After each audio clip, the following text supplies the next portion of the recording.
He was he was the bane of that parry blade flamethrower run.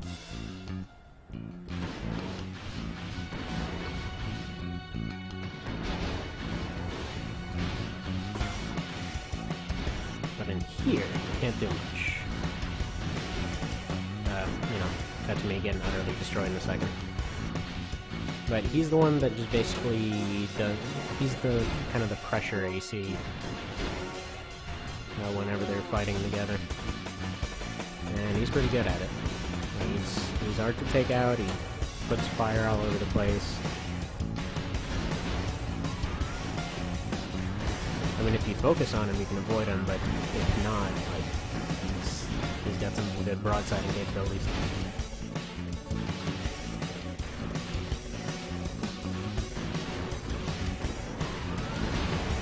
I think that spread howitzer is probably my favorite offhand weapon in the series. Just because of the way it fires. I wish they gave something like that for Last Dragon. Like some kind of, you know, multi-stage projectile like that.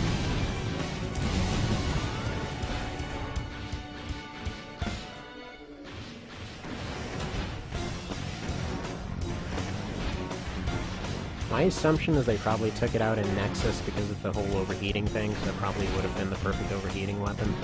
Like, especially the napalm howitzer, but they could have just taken that one out. But maybe they had to recode. I guess if they were recoding the weapons, maybe they just didn't want to deal with howitzers if no one was going to use them. And they're worried that they were, you know, ruin their very, at the time, dear heat mechanic.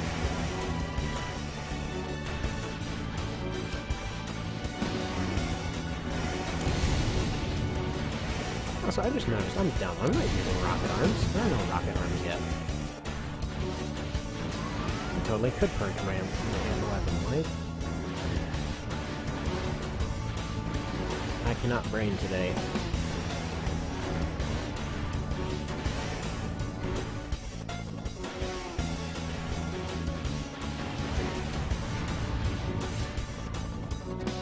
Although I just really wanted to do some of this. I wanted to finish off this run. So who knows, maybe a little stupidity is amusing.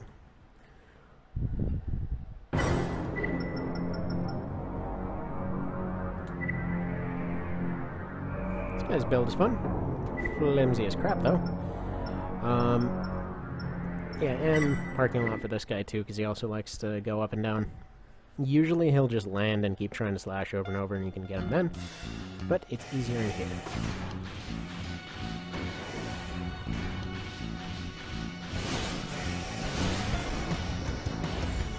And I've tried before, you can't actually outdamage his sword.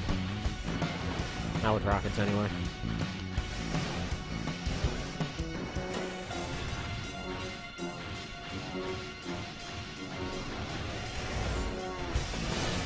Come on.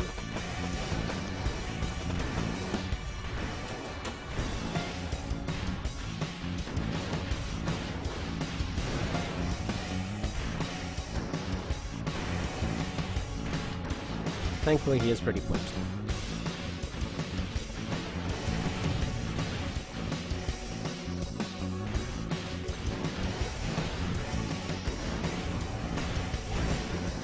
Plus, I think...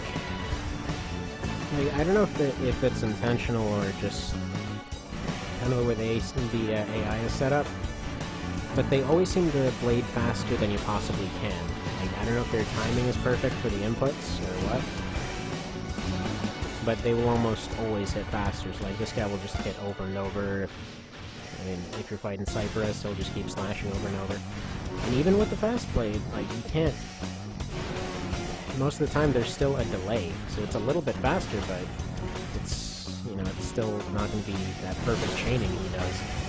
Although he's a cheating bastard, so that's kind of his thing, I guess.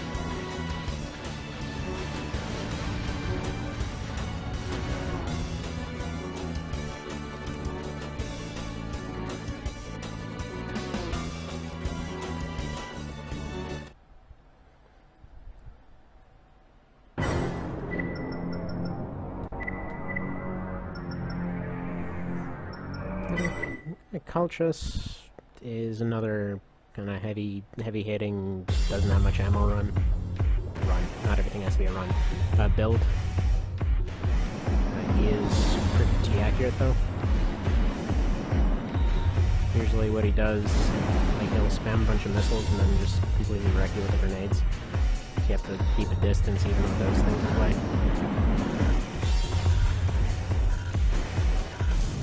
It's such a liability. Why do I keep it around? Does it make it more difficult? Is this really about difficulty? I mean, I guess it is kind of. Personally, I just do all these challenge runs because this is, well, 3 and Silent Line, especially 3, is just my favorite game of all time. Just bar none, just because of how much stuff you can do in it. So every time you do a challenge run, it's, you know, you find some little new stuff, it's something new. Keeps it fresh and so on.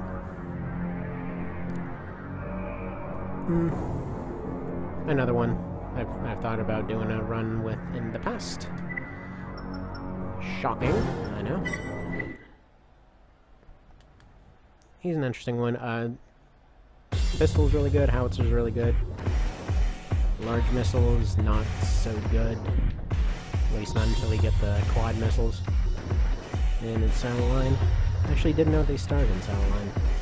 I was so happy when I discovered them in Last Raven, and pretty much the order that I played these were 3 Nexus, Last Raven, and then Silent Line. Actually, I had 4 and FA in the middle of them. Hey, you know, missile extensions, anytime you want to do your job, that'd be great. That's a big missile. So just by themselves, they're a little bit too slow to be effective, especially given their weight. These things are bulky as hell. So he's got the overheat and, you know, minor damage going pretty okay with the howitzer and pistol. And then typically, it seems like the idea behind the build is that he overheats it, you can't boost as fast, so you end up getting hit with the missiles for that one. You can actually shoot those missiles out of the air if you've got a defensive boost on them. Like, usually it's easier to do with a machine gun or something like that.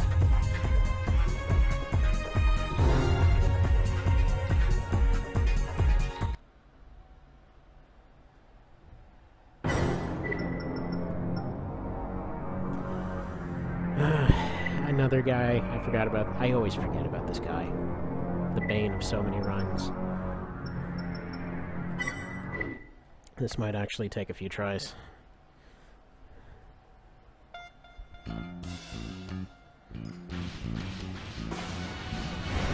Because even overheating him doesn't actually do anything. So usually the best bet is to just completely run him out of ammo. Which is easier here, as far as I'm concerned. There's so many pillars that even his freakish accuracy doesn't come into play that often. And I'm just gonna lob some napalm in his general direction to hopefully get a lucky hit in, because I'm not really focusing on aiming right now. Right there, got him.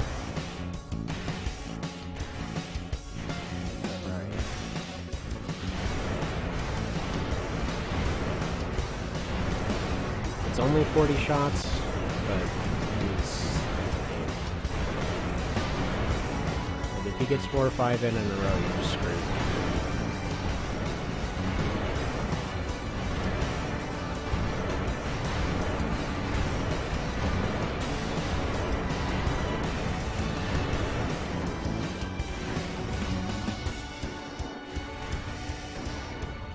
So he's out. Might just continue to... Nah. I'll throw the napalm in with the other rockets. I think that's one of the reasons I like this run so much, is because you have the same kind of gun. Like you have the same kind of projectile, just kind of different ammo types, more or less.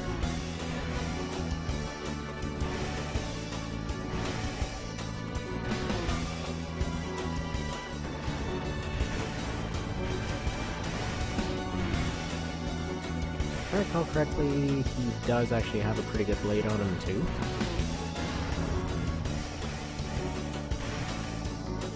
I might be thinking of the other guy though, because this is another one of the builds they love to throw into every game. I was getting mixed up.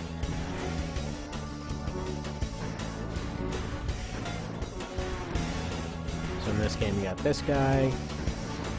He's a hoppy and shooty type. You get Silver Fox and Silent Mine.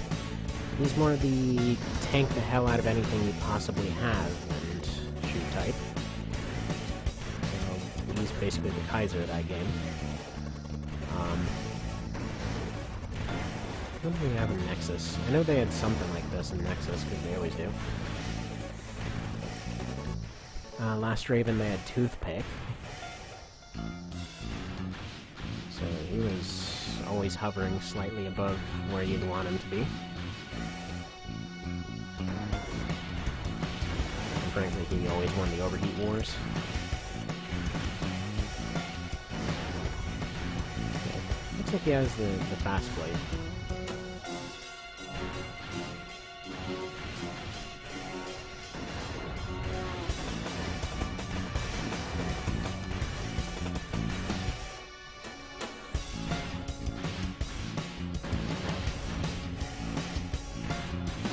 Yeah, before that, they were usually the guy at the top of the arena. The guy with Kurosawa and missiles and usually a grenade launcher. He was just always there.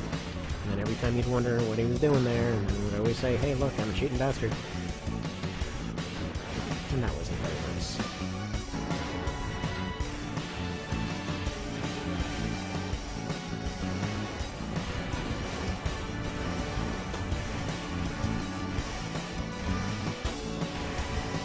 Theoretically, this run would really benefit from a good radar instead of additional ammo, but personally I prefer to just kind of wing it, and yeah, that is the fast blade.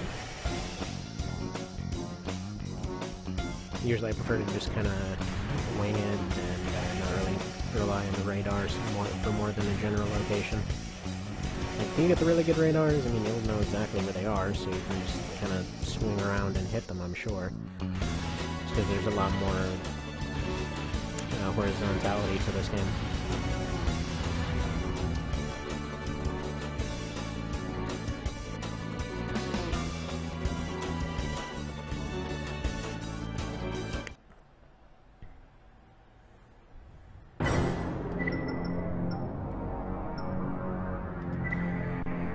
So as I understand, Mavor is from one of their books.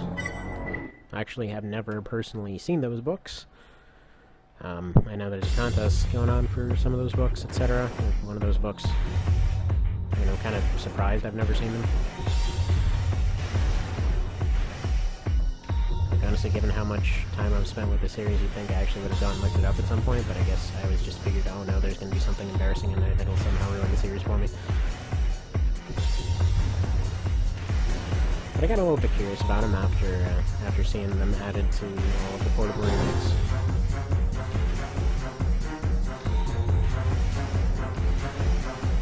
I was always just kind of scared that they added some kind of weird, absolutely anime trophy-ish stuff in there.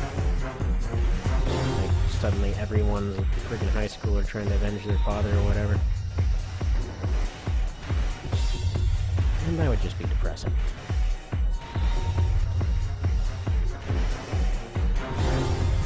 I mean, what I'd like to see is, like, whole tangents about somebody complaining about a software update on their FCS or something. Like, entire chapters of just somebody sitting, waiting, losing money because they can't go out on the mission because their gun is updating.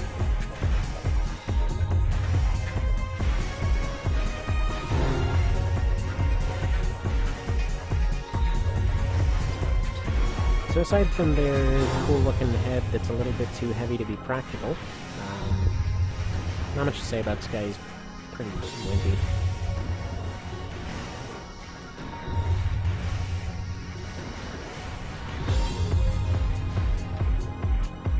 I'm actually saving Exile for last because he's such a pain. And probably what I'm gonna end up doing for Exile is similar to what I did with was it Terra? Because, okay, the whole thing that kind of makes this guy scary is he always pops on stealth and then just charges with his gun and blade. Now, if you go to the abandoned warehouse, you can just wait out. Like, if you have anything with lock-on, you can just wait out his old stealth thing. If you don't have lock-on, well, obviously it doesn't matter anyway. But if he doesn't overheat, and if he doesn't hit with the blade, he's not the most threatening thing in the world. Also, 1 second. Okay. Back. Not sure what that was all about. Just making a weird noise.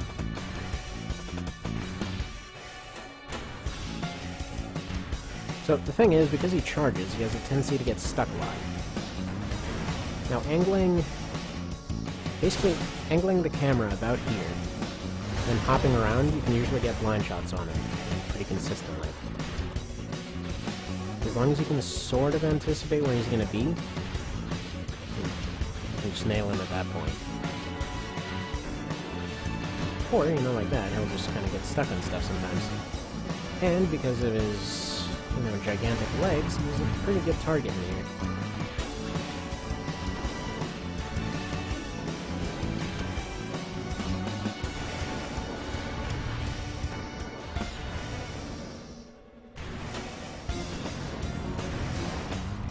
There we go.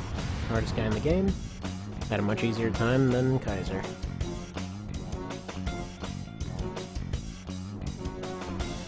Like, the really light technical types are much easier with this build. So, alright.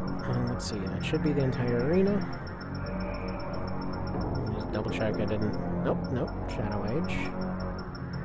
I may have accidentally killed him off.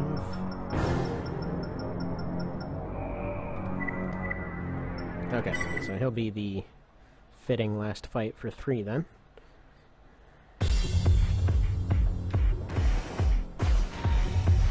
And that first rocket I always fire off, it doesn't always hit. Actually, most of them will jump up. I think that's something they may have added in this version, because I don't recall them doing that before. But I think in Silent Line they actually don't jump as often, if I recall correctly. I could be completely wrong about those accounts. But most of the time they seem to miss in this one.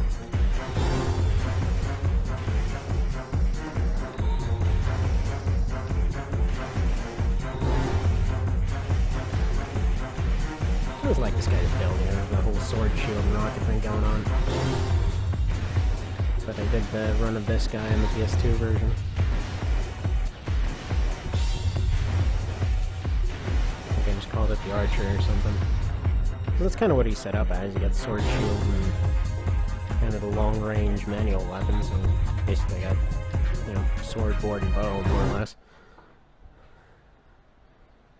Kind of a knight-looking guy.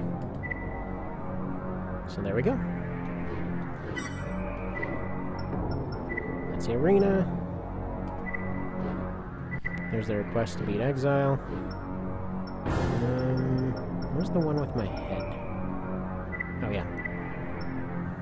So that's the glitch head.